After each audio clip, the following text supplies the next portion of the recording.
अस्सलाम वालेकुम to all of you. Welcome to mature minds में आज हम बात करने वाले हैं इकॉनमी के बारे में। पाकिस्तान की इकॉनमी जो आपको पता है बहुत ही ज़्यादा रेजिलियंस नहीं है इसमें। ये जब दिल करता ऊपर चली जाती है, जब दिल करता नीचे चली जाती है। तो आखिर इसकी क्या वजह है? इसकी बहुत बड़ी वजह है इनफॉर्मल इकॉनमी। अब इनफॉर्मल इकॉनमी से होता क्या है उसके बारे में बात करते हैं। उससे पहले हम बात करेंगे कि इकोनॉमिक इसकी ना इनफॉर्मल इकॉनमी की पाकिस्तान की इकोनॉमिक डेवलपमेंट में क्या आखिर रोल है, इसकी क्या अपॉर्चुनिटीज़ हैं, चैलेंजेस हैं, इसको कर्टल कैसे किया जा सकता है और कर्टल करना है तो क्यों करना है। ठीक है, तो इसके बारे में हम बात करते हैं। लेकिन उससे पहले आप लोग एक काम करें यार, यहाँ पे ना ये नीचे आप लेफ़्ट साइड पे देखेंगे तो एक लाल कलर का बटन नज़र आ रहा है सब्सक्राइब का, उसको सब्सक्राइब करें। ठीक है, और वीडियो को लाइक ज़रूर करें ताकि आपके दूसरे दोस्तों को फ़ायदा हो सके। सब्सक्रिप्शन से क्या होगा, नोटिफिकेशन को भी ऑन कर लीजिएगा। नोटिफिकेशन से क्या होगा, आपको हमारी आने वाली तमाम अपडेट्स मिलती रहेंगी। तो आइए शुरू करते हैं। पाकिस्तान की जो इकॉनमी है उसकी अगर हम बात करें तो उसको दो हिस्सों में डिवाइड किया जा सकता है, एक एग्रीकल्चर और एक नॉन एग्रीकल्चर। एग्रीकल्चर जो इकॉनमी है उसके बारे में अभी हम बात नहीं करेंगे क्योंकि एग्रीकल्चर इकॉनमी को ना एक अलहदा ही स्टेट लिया जाता है, तो उसमें जो फॉर्मल और इनफॉर्मल सेक्टर है उसको अलहदा नहीं लिखा जाता। तो इस वजह से उसके बारे में यहाँ पे बात होगी 72% of non agriculture employment. Pakistan की ना 38% जो है एग्रीकल्चर इकॉनमी, 72% जो है ना वो नॉन एग्रीकल्चर है, जिसमें 55-56% कोई वो वाली है सर्विस सेक्टर है और बाकी मैन्युफैक्चरिंग सेक्टर है, वो थोड़ा सा है मैन्युफैक्चरिंग सेक्टर। अच्छा, इसमें भी ना 72% जो हमारे पास इकॉनमी है, इसमें भी हमारे पास दो सेक्टर हैं, एक इनफॉर्मल है एक फॉर्मल है। इनफॉर्मल जो इकॉनमी है वो हमें टैक्स रेवेन्यू लॉसेस भी बियर करने पड़ते हैं, लिमिटेड इकोनॉमिक मोबिलिटी, यानी कि हमें इंफ्रास्ट्रक्चर डेवलप करना तो कैसे करना है, lack of social protection for workers भी है इसमें। अब आपने सवाल पूछा होगा कि यार इनफॉर्मल और फॉर्मल इकॉनमी में फ़र्क क्या है। फॉर्मल इकॉनमी वो होती है सिंपल वर्ड्स में जो कि गवर्नमेंट के रिकॉर्ड में है, जो कि गवर्नमेंट ने रजिस्टर करके रखी है, जबकि इनफॉर्मल इकॉनमी है वो पता ही नहीं है, वो रिकॉर्ड में नहीं है। ठीक है, जैसे कोई मज़दूर काम कर रहा है कहीं लाहौर में या किसी लाहौर से दूर शहर में, तो उसका रिकॉर्ड तो नहीं होगा ना, लेकिन अगर फैक्ट्री लगी है फिर उसका रिकॉर्ड होगा। एग्रीकल्चर इकॉनमी को क्यों हम अकाउंट नहीं करते फॉर्मल और इनफॉर्मल में, क्योंकि उसका रिकॉर्ड है, ज़मीन का रिकॉर्ड है, तो उस वजह से वो सारी रजिस्टर्ड में आ जाती है। तो जब भी हम इनफॉर्मल इकॉनमी की बात करते हैं तो वो नॉन एग्रीकल्चर एम्प्लॉयमेंट की बात करते हैं। तो उसकी वजह से क्या होता है, टैक्स रेवेन्यू लॉसेस होते हैं, लिमिटेड इकोनॉमिक मोबिलिटी है, हमें पता ही नहीं है, इंफ्रास्ट्रक्चर डेवलपमेंट नहीं हो सकती। उसके अलावा यहाँ पे वर्कर को एक्सप्लॉइट भी किया जाता है, तो सोशल जो उनकी प्रोटेक्शन है उसका भी मसला आ जाता है।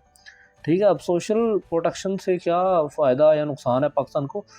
इंटरनेशनल रिलेशन में ना social protection of worker is very important. European union ने पाकिस्तान के साथ कई बिजनेस इसी वजह से नहीं कर रहा कि पाकिस्तान में उस पर्टिकुलर शोबे में ना जो वहाँ के वर्कर है उनको एक्सप्लॉइट किया जाता है। ठीक है, लेकिन ये नहीं है कि सिर्फ इनफॉर्मल इकॉनमी बुरी है और रजिस्ट्रेशन ज़रूरी है, इसकी कुछ अपॉर्चुनिटीज़ भी हैं। ठीक है, क्योंकि इसमें एंटरप्रेन्योरशिप ज़्यादा हो जाती है, क्योंकि गवर्नमेंट से कोई इजाज़त लेना पड़ती है, तो इनोवेशन भी ज़्यादा हो जाती है। बंदा अपने तौर पे काम कर सकता है, मुझे कोई काम करना तो मुझे गवर्नमेंट से पहले जाके इजाज़त नहीं लेनी पड़ेगी, अगर मुझे इजाज़त लेना पड़ेगी तो फिर मैं शायद उस काम को करूँ ही ना। तो इस वजह से एंटरप्रेन्योरशिप और इनोवेशन में इसका काफ़ी फ़ायदा हो जाता है। लेकिन हम लोग ना यहाँ पे आज हम बात करेंगे size and scope of informal economy, यानी कि पाकिस्तान में इनफॉर्मल इकॉनमी का साइज़ कितना है आखिर, यानी कि जिसका अंदाज़न होता है चीज़ें। ज़ाहिर सी बात है, रजिस्ट्रेशन ही नहीं है जिस चीज़ की, तो उसका हम कैसे पता लगा सकते हैं, लेकिन एक हम अंदाज़ा लगाएंगे कि साइज़ का क्या है। ठीक है, और इमेजिन कि मैं जो इस वीडियो में बात करूँगा ना तो उससे बहुत ज़्यादा बड़ी हमारी इनफॉर्मल इकॉनमी, बहुत मुहतात अंदाज़े हैं। फिर उसके बाद इसके कौन सी वजूहात हैं, इसके कॉजेज़ क्या हैं, चैलेंजेस फिर उसके देखेंगे, अपॉर्चुनिटीज़ देखेंगे, चैलेंजेस जो पोज करती है और इसको खुद भी जो चैलेंजेस है दोनों हम देखेंगे। फिर अपॉर्चुनिटीज़ ये क्या हमें देती है उसके बारे में बात करेंगे। फिर पॉलिसी इंटरवेंशन, अब इसकी पॉलिसी कैसे बनाएं कि इस इनफॉर्मल इकॉनमी के जो हमारे पास नुकसान आता है उसको बियर किया जाए, तो उसके बारे में बात करेंगे। फिर हम बात करेंगे पाकिस्तान की इकोनॉमिक डेवलपमेंट में इसके क्या असर आता है, इन सब चीज़ों के बारे में हम बात करेंगे। ठीक है, तो आप एक चीज़ याद रखें कि इनफॉर्मल इकॉनमी जो है ना वो सिग्निफिकेंट रोल प्ले करती है पाकिस्तान की इकोनॉमिक डेवलपमेंट में, और it is very crucial to ensure sustainable economic growth. ठीक है, यानी कि इनफॉर्मल इकोनॉमी जो है बहुत ज़रूरी है पाकिस्तान की जो सस्टेनेबल इकोनॉमिक ग्रोथ के लिए। अच्छा, बात करते हैं यार साइज़ की। तो साइज़ हमारे पास तो कोई फ़िक्स नहीं है, आपको मुख्तलिफ़ जगहों पे मुख्तलिफ मिल सकता है। ठीक है, ये 72% ऑफ नॉन एग्रीकल्चरल एम्प्लॉयमेंट है, मैंने आपको पहले ही बता दिया। यानी कि 28% सिर्फ हमारे पास नॉन एग्रीकल्चरल एम्प्लॉयमेंट जो वो रजिस्टर्ड है। जैसे भट्टा मालकान जिसमें ईंटें बनती हैं, वो हमारे रजिस्ट्रेशन नहीं होती, कोई भी पता ही नहीं है। फैक्ट्रीज़ का कोई नहीं पता होता कौन मज़दूर है कौन नहीं है। अब तो फिर हालात बेहतर हो गया, ऐसे 5-6 साल पहले चले जाएँ तो कुछ भी नहीं था।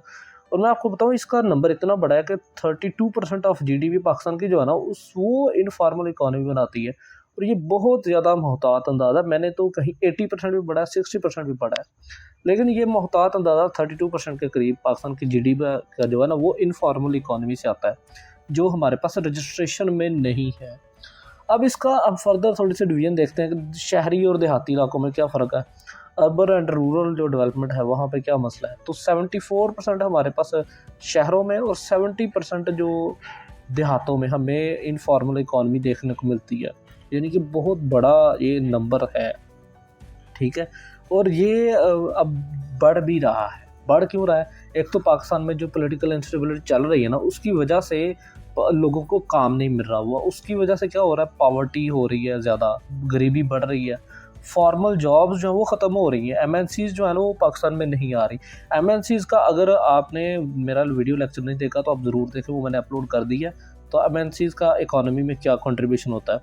उसके अलावा weak enforcement of laws, labour laws जो है वो भी weak enforcement, obviously weak enforcement of laws की वजह से होता है कि यानी कि अब किसी फैक्ट्री मालिक को डर ही नहीं है कि गवर्नमेंट आकर उससे पूछेगी तो वो किसी भी मज़दूर को रख लेगा।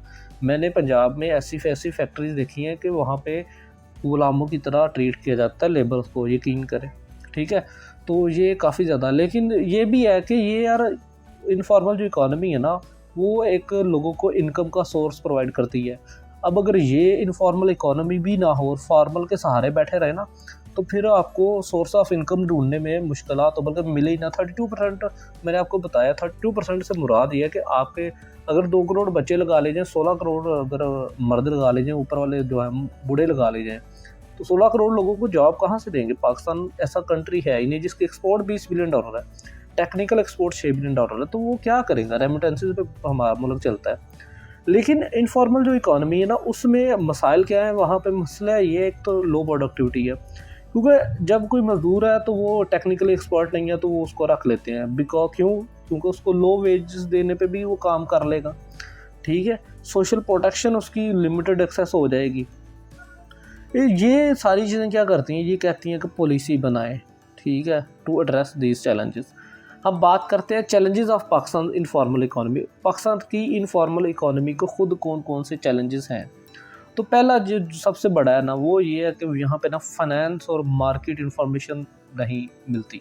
यानी कि अब वो मार्केट इन्फॉर्मेशन क्यों नहीं मिलती, क्योंकि जब वो है इनफॉर्मल, गवर्नमेंट को क्या पता कि कौन सा बिज़नेस पाकिस्तान में चल रहा है, हमें उसके लिए इंफ्रास्ट्रक्चर डेवलप करना है, उसके लिए टेक्नोलॉजी कौन सी लानी है। ठीक है, लेट्स से कपड़े बनाने का बिज़नेस है पाकिस्तान में चल रहा है तो ये कर रहे हैं, लेकिन वहीं अगर मार्बल बनाने का बिज़नेस है तो अगर गवर्नमेंट के कागज़ों में नहीं है तो वो वाली टेक्नोलॉजी क्यों लेके आएगी। ठीक है, जैसे अमेज़ोन है, अमेज़ोन रेन फॉरेस्ट है, तो वहाँ पे लकड़ी काटने की टेक्नोलॉजी आएगी ना, पाकिस्तान में तो नहीं आएगी, पाकिस्तान में जंगलात है ही नहीं, पहले ही 5% है। ठीक है, जो 25% होना चाहिए। उसके बाद यहाँ पे ना सोशल प्रोटेक्शन ऑफ वर्कर का बड़ा मसला है। यहाँ पे वर्कर्स को एक्सप्लॉइट किया जाता है इतना ज़्यादा कि आप यानी कि हैरान हो सकते हैं। आप जा सकते हैं पंजाब के कराची के फैक्ट्री एरिया में, आपको पता चल जाएगा। तो यहाँ पे वुलनरेबल इकोनॉमिक कंडीशंस होती हैं वर्कर्स की। वर्कर जो है ना वो लंबे यानी कि 8 घंटे से ज़्यादा काम करते हैं। यहाँ पे 8 घंटे फॉर्मल जो जॉब का क्राइटेरिया वो 8 घंटे होता है, लेकिन जो इनफॉर्मल इकोनॉमी है वहाँ पे तो कुछ चेक एंड बैलेंस है ही नहीं। तो वहाँ पे फिर क्या करते हैं, वहाँ पे 8 घंटे से बल्कि 12-12, 14-14 घंटे काम करवाया जाता है। वहाँ पे प्रॉपर हेल्थ फैसिलिटीज़ और सेफ्टी मेजर्स को ध्यान में नहीं रखा जाता। जितना हमारा मजदूर तबका उसको सेफ्टी मेजर्स का पता ही नहीं है। ठीक है, उसके बाद इनफॉर्मल इकोनॉमी से टैक्स रेवेन्यू में लॉस हो रहा है गवर्नमेंट को। ठीक है, जिसकी वजह से ना रेगुलेशन में मसला आ रहा है, फॉर्मल सेक्टर के भी और इनफॉर्मल सेक्टर पे भी। ठीक है जी, अब इन चैलेंजेस को हमें फेस करना पड़ेगा और इन चैलेंजेस को हमें क्या करना पड़ेगा, ख़त्म करना पड़ेगा to support the growth and formalising of the business and ensure sustainable economic growth. यानी कि हमें ना इन तमाम बिजनेसेस को फॉर्मल करना पड़ेगा इंश्योर। अपॉर्चुनिटीज़ की बात करें तो पाकिस्तान में ना, पाकिस्तान जैसा मुल्क है ना, वहाँ पे इनफॉर्मल इकॉनमी बहुत ज़्यादा ज़रूरी है। अब उसकी वजह क्या है कि यहाँ पे ना स्मॉल और मीडियम जो एंटरप्रेन्योर्स हैं उनके लिए ये बड़ा फ़ायदेमंद होता है इनफॉर्मल इकॉनमी। अगर फॉर्मल इकॉनमी हो तो तकरीबन 40 से ज़्यादा महकमे हैं, वहाँ पे जाके पेपर वर्क करना हैक्टिक काम है, वहाँ से फिर ये 6 to 8 मंथ का लंबा प्रोसेस है। तो जो छोटे बिजनेस है उनका तो नुकसान है इसमें, फिर वो रजिस्ट्रेशन करवाता ही नहीं है। तो इससे क्या होता है, जब छोटे और मीडियम साइज़ के बिज़नेस बनते हैं ना तो उससे इनोवेशन और एंटरप्रेन्योरशिप जो है वो बढ़ती है। ठीक है। दूसरी चीज़, दुनिया तेज़ी से चेंज हो रही है, तो जो इनफॉर्मल इकॉनमी है ना वो तेज़ी से चीज़ों को चेंज कर लेती है, अडॉप्ट कर लेती है। इसको ऐसा नहीं है कि आज ये पेपर वर्क कंप्लीट करके आए तो कल दूसरा वर्क कर लें, ऐसा नहीं है। तो इनको जब चेंज करने की ज़रूरत नहीं पड़ती तो ये चीज़ों को अडॉप्ट बड़ी जल्दी कर लेते हैं। अब इसके अलावा हमारे पास ना जो यहाँ पे प्रोडक्टिविटी है उसको बढ़ाने के लिए हम क्या कर सकते हैं, इसको ना फॉर्मलाइज कर सकते हैं, फॉर्मलाइजेशन में हम हेल्प कर सकते हैं। इसके अलावा इन बिजनेसेस को इंसेंटिवाइज कर सकते हैं कि आप लोग ना फॉर्मल बिजनेस जो है उनको इंसेंटिवाइज कर सकते हैं कि आप जो है अपने इनफॉर्मल इकॉनमी से लेबर उठाएं।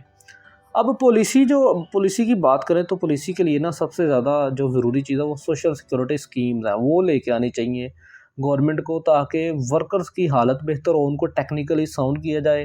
ठीक है, ताकि उनमें ना फॉर्मल सेक्टर में आने के लिए उनको जवाज़ मिल सके, उनके पास स्किल हो।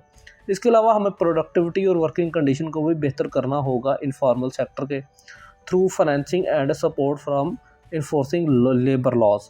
ठीक है। उसके अलावा टैक्स एमनेस्टी देनी चाहिए हमें, इन जो इनफॉर्मल सेक्टर के बिज़नेस हैं हमें बिज़नेस रजिस्ट्रेशन को सिंप्लीफाई करना पड़ेगा। 40 से ज़्यादा महकमों को अब कौन करता है। ठीक है। उसके अलावा फॉर्मल सेक्टर को हम कर सकते हैं, क्या कर सकते हैं, पैसा दे सकते हैं, इंसेंटिवाइज कर सकते हैं कि यार वो ना हायर करें इनफॉर्मल सेक्टर से वर्कर्स को। Finance and simplifying the regulatory procedure में भी promote formalisation of informal economy. अच्छा, कंक्लूजन की अगर बात करें तो पाकिस्तान में इनफॉर्मल इकॉनमी को चैलेंजेस भी बहुत सारे हैं, जैसे सोशल प्रोटेक्शन का मसला है, लो प्रोडक्टिविटी है, लॉस ऑफ टैक्स रेवेन्यू है। ठीक है, लॉस ऑफ टैक्स रेवेन्यू है। लेकिन इसमें एक चीज़ की जा सकती है, हम लोग पॉलिसी बना सकते हैं, पॉलिसी बनाने से हम सोशल सिक्योरिटी मेयर्स ले सकते हैं, वर्किंग कंडीशन को बेहतर कर सकते हैं, बिजनेस रजिस्ट्रेशन प्रोसेस को बेहतर किया जा सकता है, फाइनेंसेस जो बैंक के लोन है उनको बेहतर किया जा सकता है। तो ये सारे से पाकिस्तान फ़ायदा उठा सकता है। तो पाकिस्तान की informal economy can play a significant role in the economic development, providing source of income and platform for a small and medium sized enterprises.